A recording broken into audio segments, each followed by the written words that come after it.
It was unknown for a substantial amount of time after the release of Spectre in 2015 if Daniel Craig was going to return for the role, and it was down to producer Barbara Broccoli to convince the actor to play the 007 agent one last time. The reason for Craig's doubt when thinking about returning to the role was down to his deteriorating health and whether he was physically able to film another.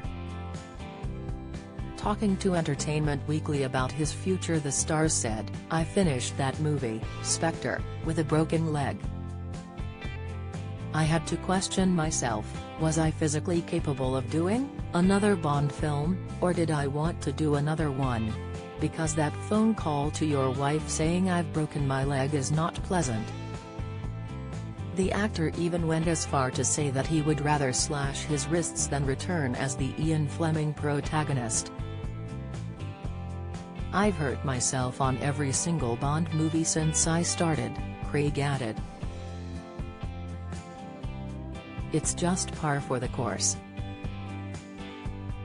Bowel cancer symptoms, the sensation when having a poo. I still do as many stunts as I can because I enjoy the physicality of it, I always have, even before Bond. But I have grown older and don't bounce back as well as I did." Looking back on the actor's time as Bond, it is clear he has been through the wars. Whilst filming Casino Royale he lost 2 teeth, tore the labrum in his right shoulder in Quantum of Solace, snapped his anterior cruciate ligament, ACL, in the knee joint, during Spectre, and fractured his ankle in No Time to Die. Talking on the Graham Norton Show he said, "I've had my right shoulder reconstructed, I've had my left knee operated on, my right knee operated on. My thumb still hurts.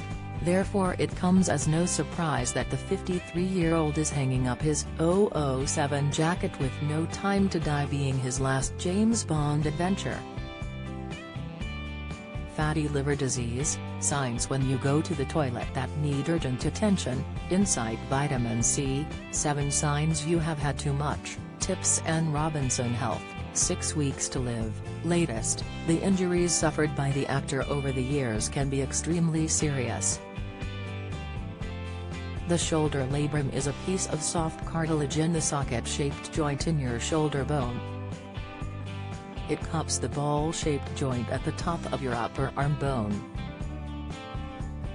The labrum keeps the ball in the socket, and due to repetitive motion this can cause tearing. A torn labrum can cause the individual pain at night and while doing daily activities, whilst also making the joint weaker in general. Although easily treatable with rest, non-invasive surgery and physio, full recovery can take up to a year, which makes completing day-to-day activities harder to do.